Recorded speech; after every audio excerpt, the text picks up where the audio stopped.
If you want a masterclass in how to execute like a truly hostile corporate takeover, you honestly don't look at modern Wall Street. No, definitely not. Right. You don't look at Silicon Valley billionaires or, fancy boardroom maneuverings.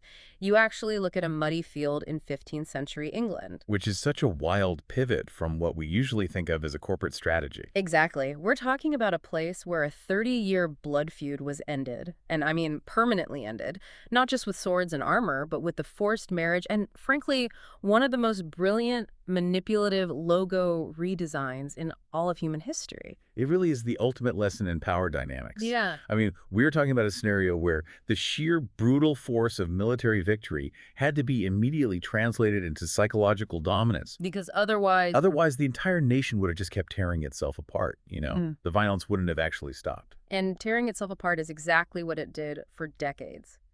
So, welcome to our deep dive. Today, we are decoding the famous Wars of the Roses. A topic that is just so incredibly dense and fascinating. It really is. And our mission here today is to trace the logical, chronological timeline of this whole conflict, right from the very beginning of the bloodshed.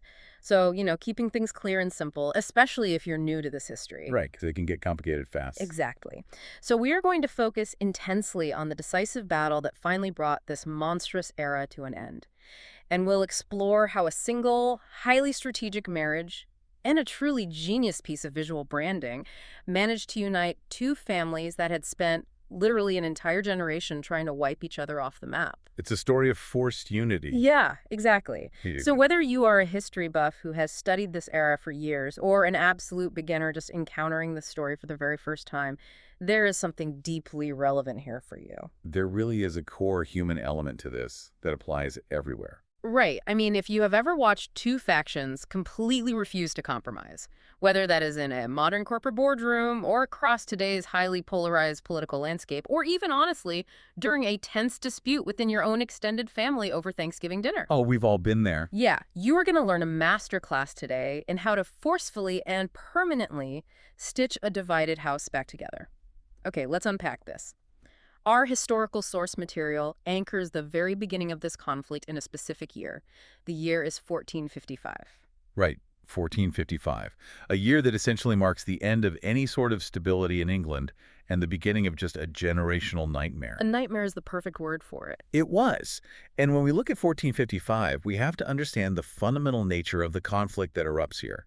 Because this was a civil war with a singular, absolutely unyielding objective. Which was just to decide who should be the King of England. Exactly. It was fought between the supporters of two specific, incredibly powerful families, the House of Lancaster and the House of York.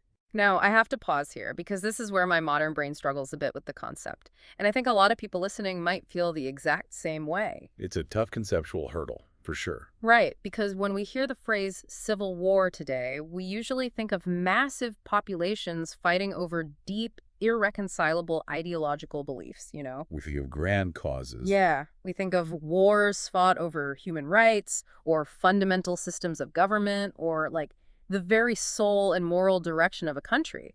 But looking at the parameters of this 15th century conflict, it is explicitly clear from the sources that this wasn't about any of that. No, not at all. It was fundamentally just a brutal nationwide competition over a single job title. Right. Who gets to be king? It feels incredibly top down. Oh, take that concept of a top-down conflict and push it to its absolute logical extreme. Because this wasn't the House of Lancaster's political philosophy versus the House of York's political philosophy. Right. They weren't debating tax policy. Exactly. It was purely about bloodline mathematics and the literal right to rule. And when a civil war is fought purely over which specific family gets to sit on a very specific chair, it creates a unique kind of societal tragedy. How so? Well, the conflict isn't driven by a groundswell of the everyday populace demanding systemic change, right? Mm. It's driven entirely by the elite, demanding absolute loyalty from the people below them. It's almost like fiercely rival sports teams, but with real swords, real mud, and real casualties. That's a good way to look at it. But actually, even that analogy falls short. It's more like if the billionaire owners of those rival sports teams forced the everyday fans to actually go down into the stadium parking lot and fight to the death just to prove which owner was better. Wow. Yeah, that is a brutally accurate way to frame it. And the timeline we are working with here makes that reality even more staggering. Because it just kept going. It did. The history shows this conflict starting in 1455 and ending in 1485. We're talking about 30 full years of this. 30 years. Think about what that actually means for the human beings living through it on the ground. 30 years isn't just a long war. It is an entire era. It's a full generation. Exactly. An entire generation was born, grew up, and had children of their own, living entirely under the suffocating shadow of this one familial dispute. That's just wild to think about. It really is. I mean, if you were a foot soldier in this war, marching out for the House of Lancaster or the House of York in the later years of the conflict, there is a very real chance your father fought in the exact same war before you were even born. That concept is genuinely hard to wrap my head around. To be born into a world where the Civil War is just a permanent fixture of your reality, like the weather. Right. It's just the background noise of your entire life. It really makes you wonder how the everyday supporters even kept the motivation going. Or, on a much more practical level, how they even navigated the logistics of it. The logistics were a nightmare. I bet. I mean, in the chaotic, muddy, freezing battlefields of the 15th century, how did anyone even know who was who? Which I guess brings us to the branding of the war itself. The reason this 3-decade slaughter has the name it does. Right. The Wars of the Roses. Yeah, and the visual identifiers chosen by these two families are perhaps the most famous element of the entire era. They absolutely are. So the House of Lancaster utilized a red rose as their symbol, and the House of York utilized a white rose. Okay, I have to be honest, I am struggling with the branding strategy here. It feels like such a massive contradiction to me. How so? Well, if I'm a hardened medieval warlord, right, and Yeah. I am trying to strike terror into the hearts of my enemies, I'm putting a roaring wolf on my shield. Or Yeah. a striking hawk, or a dragon, or, I don't know, crossed swords dripping with blood. Something aggressively masculine and intimidating. Exactly. So why on earth would these hyper-violent factions choose delicate, fragile flower petals to represent a brutal 30-year slaughter? It makes no sense. Well, you have to separate modern ideas of aggressive marketing from the practical realities of medieval communication. Okay, break that down for me. Think about the era.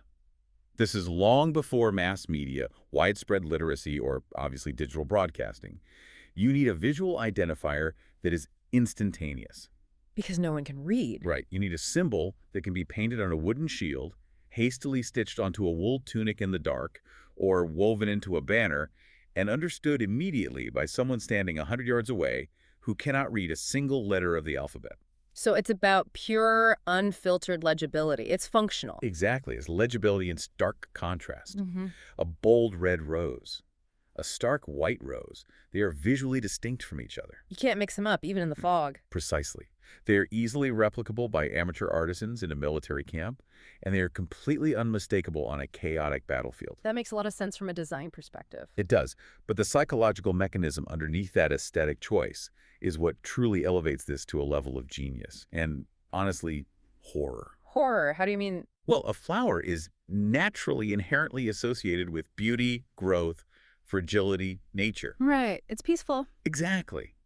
By adopting these specific symbols, the houses of Lancaster and York were imbuing something universally recognized as peaceful with intense, localized political allegiance. Oh, wow. So it's the complete weaponization of botany. That's a great phrase for it, yes. You are taking something pure and turning it into a target. It actually reminds me a bit of modern gang colors.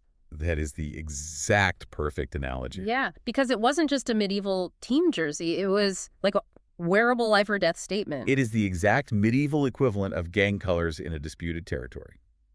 Imagine living in a small, divided village in England during this 30-year span. Okay, I'm picturing it. A white rose is no longer just a flower blooming in your garden.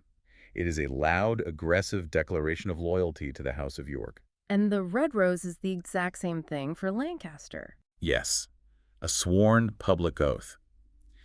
If you pinned the wrong colored flower to your coat in the wrong neighborhood, or even during the wrong year, depending on which army had recently marched through and taken over, Yeah. you weren't just making a fashion statement. You were making a political provocation. Exactly. The rose you wore dictated whether the person walking down the street would buy you a pint of ale or pull a dagger on you. Man, that fundamentally changes how you view the physical world around you. You can't even look at a garden without seeing the politics of a civil war. It infiltrates everyday life on a microscopic level. It really does. So we have this country split completely down the middle, just bleeding itself dry for an entire generation under the banners of red and white petals. And the fatigue must have been unimaginable. Oh, absolutely. But as the historical timeline dictates, all of this eventually hits a breaking point because a 30-year war cannot sustain itself indefinitely without a final, decisive clash. Right, and that clash is anchored to a very specific date and location, the climax of the whole story. Let's get into it. The year 1485. The location is Bosworth Field. Let's set the scene here, because we are jumping from this sprawling 30-year timeline right into the absolute crunch point of the entire conflict. Yes, this is where everything gets resolved. Violently. The history shows that the Wars of the Roses ended definitively with the Battle of Bosworth Field. And from what I understand, it wasn't just a matter of one side's army getting tired and slowly retreating. No, not at all. And it wasn't some gradual negotiated peace treaty being signed over months of diplomatic talks in a warm castle. It was far more abrupt than that. It was a sudden, violent, and complete system collapse for one side. Because during this specific battle, King Richard III, the leader of the House of York, is killed. And that is the pivotal mechanism that ends the war. Not just a military defeat for the Yorkists, but the physical elimination of the faction's absolute apex. I really want to dwell on this moment because the psychological weight of it is just staggering to me. We are told King Richard III is actually killed, physically killed in the battle itself. Right in the thick of the fighting. He doesn't die of old age in his bed. He's assassinated in secret in some dark corridor. The sitting king of England, wearing his crown, fighting in the mud, is struck down. It's a very rare historical event. A reigning monarch dying on the battlefield like that. I have to imagine that in the 15th century, a king was seen as almost divinely appointed. Untouchable, right? The ultimate authority. Absolutely. They were God's anointed representative on earth. So what does it actually do to the psyche of the York supporters, the regular soldiers fighting on that field, to physically watch their sitting king die right in front of them? It completely shatters their reality. It breaks the fundamental paradigm of their existence. Because their god just bled out in the dirt. Exactly. And it is the precise reason why the Battle of Bosworth Field was the decisive, absolute end to the war. Let's look at the underlying logic of a top-down civil war again. Okay, let's trace that logic. In a conflict driven not by a shared philosophy, but entirely by the existence, ambition, and bloodline of specific royal figures, that royal figure is the engine of the entire movement. Right. Because if you are fighting purely to put Richard III on the throne, and Richard III suddenly ceases to breathe, your entire reason for holding a sword vanishes in a split second. The war just logically evaporates. Consider the alternatives, just to really understand why his death was so crucial. Let's say Richard III had merely lost the Battle of Bosworth Field, retreated, and been captured by the enemy. Okay, so he's in a dungeon somewhere. The war would not have ended. It would have simply entered a new phase. His supporters would have spent the next decade launching rebellions to free him. He would have become a martyr, right? Or at least a cause to constantly rally around. Precisely. Or, if he had been exiled to another country, like France or Burgundy, there would always be the looming threat of his return, gathering a foreign army. The paranoia for the new king would never cease. Never. But by dying in the mud on the battlefield, the central, load-bearing pillar of the House of York collapses in real time. The vacuum of power is absolute, undeniable, and instantaneous. The White Rose is effectively beheaded on the spot. That's exactly what happened. And into that massive, terrifying power vacuum steps the victor. Henry Tudor, the leader of the House of Lancaster, he wins the battle, and he instantly becomes King Henry VII. He takes the crown, but we really have to analyze what he is actually taking control of here. Right, because it's not a healthy kingdom. Not at all. Henry Tudor steps into a deeply fractured, traumatized country. He has won a military victory. Yes, he physically holds the crown. But military victory alone does not guarantee long-term peace or stable governance. Especially not after a 30-year blood feud. Exactly, because half the country still hates him. They might have lost their king at Bosworth, but they haven't lost 30 years of deep-seated resentment. You don't just forget that your brother or your father was killed by the other side last year. You certainly don't.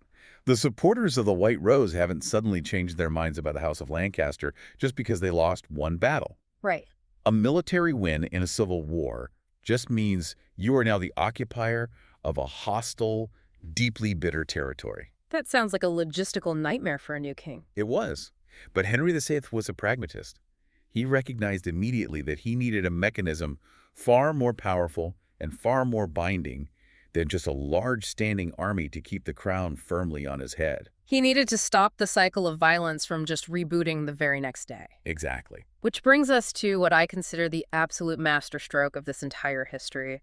The ultimate hostile corporate takeover we talked about at the beginning. It's a brilliant move. The history shows us exactly what Henry Tudor did next, and it happens with whiplash-inducing speed. I mean, it is so fast. Henry, the newly crowned king representing the Lancaster Red Rose, immediately marries King Richard's niece, Elizabeth of York. He marries the niece of the man he just killed. It is breathtaking in its cold, calculated efficiency. But I have to play the skeptic here for a second, because looking at this through a modern lens, it sounds almost psychotic. It really does sound intense. Right. Henry Tudor's forces literally just killed King Richard III at Bosworth Field.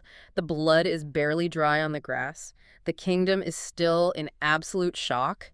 And Henry immediately turns around and marries the dead king's niece. Yes. That is not a romantic fairy tale. That is not two star-crossed lovers bringing their warring families together with the power of love. No, definitely not Shakespeare. That is a pure, ruthless power play. Oh, it is completely devoid of romance. And honestly, that is exactly why it is so brilliant. It is pure, unadulterated political pragmatism based entirely on medieval blood math. Okay, walk me through the math of it. Let's look at the sheer mechanics of what this marriage actually accomplishes on a structural level.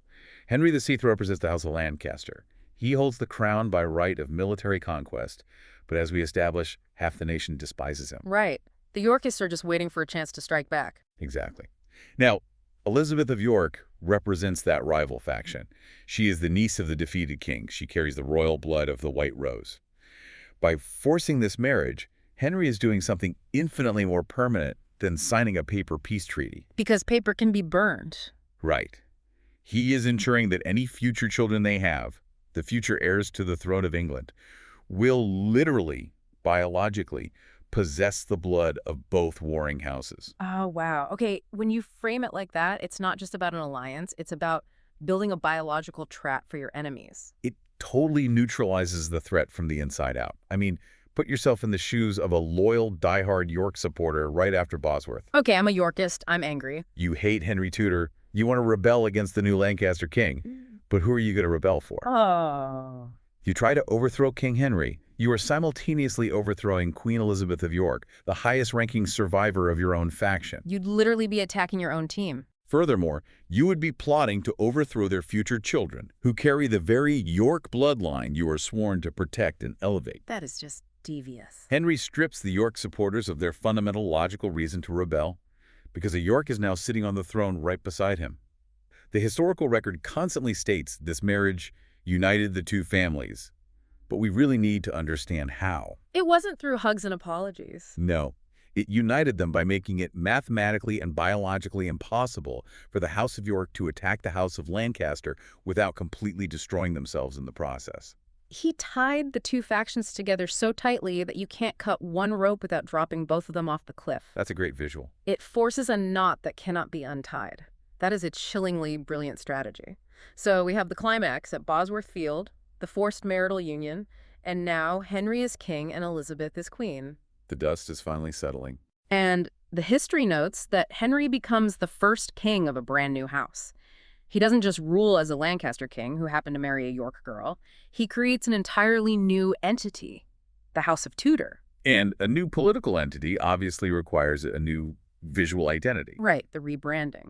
If the previous 30 years were defined by the branding of the red and white roses, Henry knew he had to address the semiotics of the situation. He couldn't just keep flying his red rose. Because that would be a constant visual rubbing of salt in the wounds of the Yorkists. It would just remind them they lost. Exactly. It would be bad PR. And this is where the graphic design element of this deep dive becomes just absolutely fascinating to me. The history describes the new symbol perfectly. The symbol of the new House of Tudor was a red rose with a white rose inside it. The Tudor Rose. Yes. It was created explicitly as a public sign that the houses of York and Lancaster were now allies. But let's really unpack the psychology of that logo. To me, this is the ultimate rebranding campaign. It really is a masterclass in visual propaganda. Think about what a lesser king might have done. A less intelligent victor might have just banned the white rose entirely, made it illegal, burned every banner, punished anyone who grew white roses in their garden. Which would have been a terrible mistake. Yeah. It would have just driven the White Rose underground, turning it into a powerful symbol of resistance and martyrdom. Exactly. It would have given them something to rally around in secret. But Henry doesn't destroy the enemy's logo. He physically absorbs their logo into his own. It is a masterpiece of psychological propaganda. Let's critically analyze the visual power dynamics at play in the design itself, because it's very deliberate. Let's do. It is a red rose with a white rose inside it. Notice what it isn't. It is not a red rose sitting next to a white rose, holding hands, so to speak. Right. It is not a shield split cleanly down the middle, half red, half white, representing a 50-50 partnership. Right. It's not an equal weighting on a split canvas. It's layered. Very layered. The red rose of Lancaster Henry's house, the House of the Victor, is the outer layer. It forms the boundary. It is the dominant encompassing structure. The perimeter. Yes. And the white rose of York Elizabeth's house, the House of the Defeated, is placed directly in the center, nestled inside the red. So what does that actually communicate to the people? Well, on a surface public-facing level, it projects unity. It acts as a clear, easily readable sign to the illiterate populace that the 30-year Civil War is officially over. Like a billboard saying, we're all friends now. Exactly. It says York and Lancaster are now allies, merged beautifully into the new House of Tudor. It's telling the everyday peasant, look, we are together now. You can stop killing your neighbors. The fighting is done. Yes. But aesthetically and on a deeper psychological level, it is communicating a much more complex and aggressive message to the nobles who actually understand power. Oh, I like where this is going. The Lancaster red is completely wrapping around the York white. Generously, it might be seen as the red rose protecting the white rose, embracing it in a new, loving alliance. Generously. But from a more cynical, pragmatic perspective, the red rose is containing the white rose. Trapping it. Yes. It is a brilliant, silent psychological weapon. It reminds every single person who looks at a banner, a shield, or a wax seal that the two houses are now inseparable under Tudor rule, yes. But it also subtly, permanently reinforces exactly who won the Battle of Bosworth Field. Because the red is on the outside? The red surrounds the white. The red swallowed the white. It is a message of peace, but it makes it undeniably clear that it is peace strictly on the victor's terms. That is such a profound way to look at a simple drawing of a flower. It's peace, but it's enclosed peace. It's unity, but with a very clear, unchangeable hierarchy built right into the petals.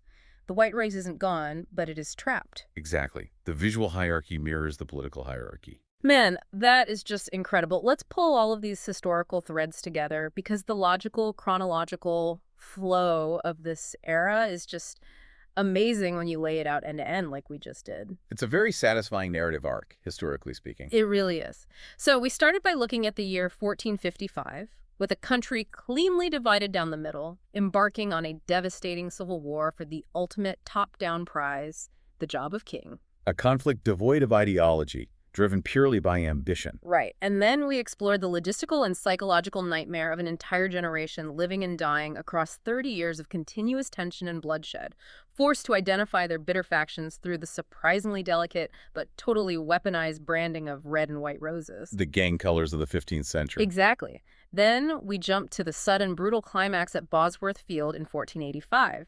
We analyzed the absolute system collapse that occurs when the sitting King Richard III is killed right there in the mud, instantly vaporizing the York leadership and the engine of the war itself. The decisive blow that actually ended the fighting. Right. And finally, we witnessed the masterful, cold-blooded political maneuvering of Henry Tudor. He takes the crown, marries his dead rival's niece to mathematically neutralize any future opposition, and rolls out the ingenious Tudor Rose logo, the white rose firmly contained inside the red, to forcefully, biologically, and visually stitch a broken country back together. It really is a sequence of events that permanently altered history. So, as we wrap up, I want to say, think about the conflicts in your own world as you listen to this history, whether it's a deep rift in your corporate workplace, a long-standing fracture in your local community, or even just a bitter argument within your own family. The underlying mechanics of conflict resolution are often the same. They really are. This timeline shows us that sometimes putting a permanent end to a deep, entrenched feud requires a lot more than just winning the argument or having the most power in the room. Because brute force only gets you so far. Right. It requires the strategic genius to find a way to let the losing side share in the future. It requires building a reality where they see their own survival intrinsically tied to your success. And yet, If we really sit with the implications of this history, it leaves us with a lingering, almost uncomfortable philosophical dilemma. Oh, I love a good dilemma to end on. Lay it on us. It is drawn right from the imagery of the Tudor Rose itself. The historical record tells us the double rose was a sign that the houses were now allies. It presents a neat, beautifully resolved ending to the horrors of the Wars of the Roses. A happy ending, officially speaking. Exactly. But consider the messy, darker reality of human nature for a moment. Okay. If a brutal 30-year blood feud is suddenly ended because the victor kills the rival leader on the battlefield, seizes absolute power, and immediately forces a marriage with his defeated enemy's niece just to trap their bloodline. Yeah. Is that true unity? Is that a peace born of genuine forgiveness, compromise, and a mutual desire to heal a broken nation? Probably not. Or is the beautiful, harmonious Tudor Rose actually a masterfully designed symbol of forced compliance? A constant looming reminder that the defeated White Rose isn't an equal partner, but is forever trapped, enclosed, and contained inside the victorious Red.